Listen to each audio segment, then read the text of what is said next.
สา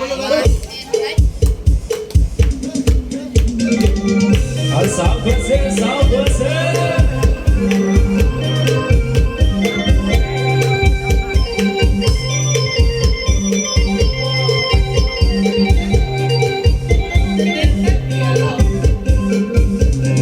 สาวคนเซ่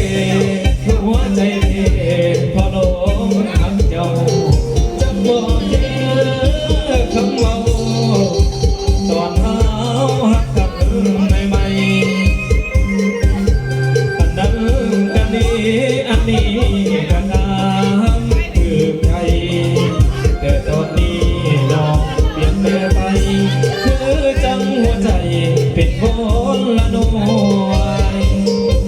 หน้าดีตาหน้าแต่ใจน้องดำคือจะเป็นหน้าปากเพียงว้าวคือเสียเพื่อว่าเฮามันสวยย้อนลงคำมองใจอ้ายเลยเศร้าปานคนป่วยปัดได้แค่นอนบางคนรวย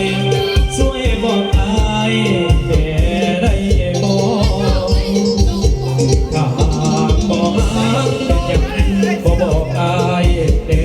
ละอย่าให้อ้ายอยู่นอกสายตาคือที่ผ่านมาได้บอกคนซ้ายคนใหม่เอาอกเอาใจอ่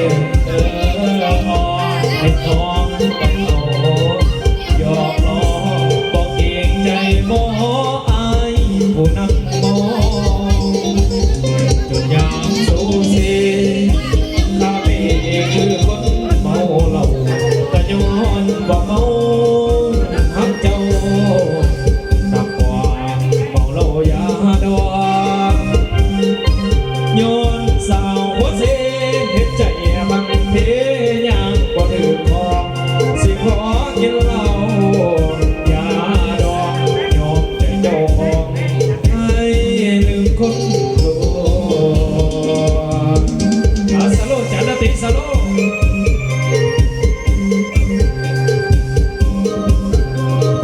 ติดมาแล้วติดมาแล้วไปส่งมาลำรวยเด้อให้มาสองหากบ่หาเป็นหยังบ่บอกอายเด้ล่ะอย่าให้อายอยู่นอกสายตาคือที่ผ่านมาได้บอกควงซ้ายคนใหม่เอาอกเอาใจอ่อนให้น้องกับเขาหยอกล้อบอกเก่งใจบ่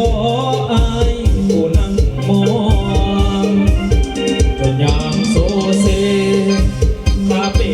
คือคนเมาเหล้าก็ย้อนว่าเมาหักเจ้าหนักกว่าเมาเหล้ายาดองย้อนสาวหัวเสเห็นใจพังเพ